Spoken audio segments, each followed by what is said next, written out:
The courtroom was too quiet. Even the air seemed to hold its breath. My wife stood across from me, expensive suit, perfect posture, a picture of moral superiority. Her voice was calm, rehearsed. "Your Honor, he's unstable. He shouldn't be around the children." The judge listened, nodded once. I watched his pen move, each stroke another nail in my coffin. She looked at me only once, just long enough for the corner of her mouth to tighten. That small, controlled smirk. And that's when I understood. This wasn't about the marriage. It was about erasing me. Then my son, 7 years old, too small for the gravity in the room, stood up.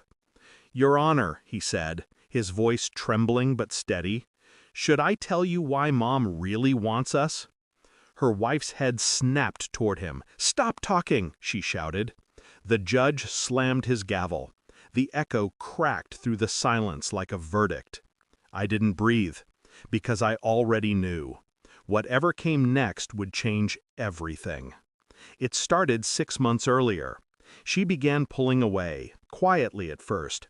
Canceled dinners, late nights at work, phone turned face down on the counter. I'd seen the signs before.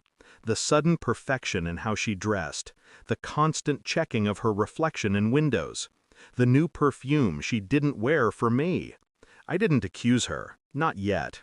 Instead, I observed, calmly, methodically, the way I used to when I worked internal audits. Find the numbers that don't add up, the patterns that don't make sense. At home, she smiled too much. At night, she rolled away. Then came the divorce papers, served cold. Unfit father, emotional neglect, words crafted like weapons.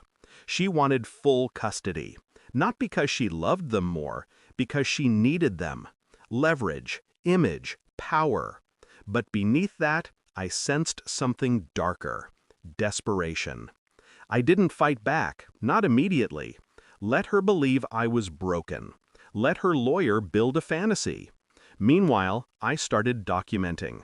Every text, every email, every financial transaction.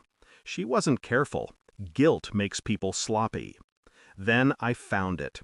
A recurring payment hidden in her account. Small amounts, disguised as transfers to a consulting service. It wasn't consulting.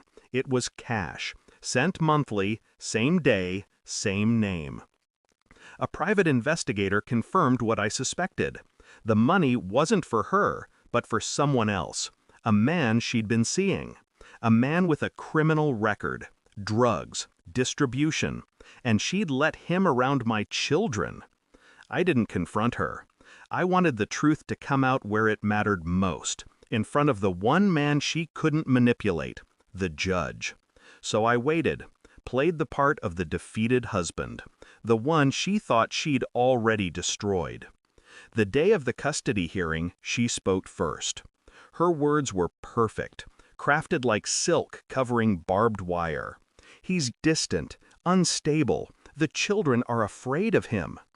The judge nodded sympathetically. Her lawyer presented photos, me working late, me drinking alone. Context twisted into narrative. I said nothing.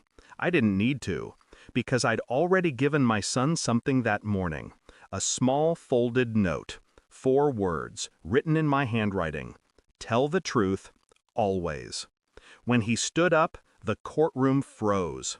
"Your Honor," he said softly, "Mom says she wants us because she needs more money for her friend." Her scream came before the judge could respond. "Stop it! Sit down!" But it was too late. The prosecutor moved faster than her temper. The judge demanded explanation. I slid a folder across the table. Bank statements, transfer logs, the investigator's report. The silence afterward wasn't peace. It was judgment taking form. Her face crumbled, not from shock, but from recognition. She knew she'd lost control. The judge ruled temporary custody in my favor. Her lawyer avoided my eyes. Outside, she tried to speak. "John, please, you don't understand. He was—" I stopped her with a look. No more stories, no more masks. She reached out, but I stepped back. There was no satisfaction, only clarity. I'd spent months drowning in doubt. Now I could finally breathe. The truth didn't need volume. It spoke through her silence, through the way she stared at the ground, realizing she'd built her kingdom on lies, and I'd watched it collapse, one quiet truth at a time. The house feels different now. Not empty, just honest. The kids sleep soundly. My son dreams without fear of choosing sides. Sometimes I watch him and wonder how much he understood that day. Maybe more than I ever did. My wife still calls, leaves voicemails, half apologies, half manipulation. I delete them all. People think victory feels like joy. It doesn't. It feels like stillness after a storm, the kind that leaves everything standing, but changed. I didn't destroy her. I simply stopped protecting her from the truth, and that was enough. Because in the end, justice isn't something you demand, it's something you become. When the judge said, "Case dismissed," she looked at me one last time, eyes wide, broken, pleading. I turned away, not in anger, in closure, and for the first time in years, I didn't look back. Thanks for watching. Don't forget to like, share, and comment.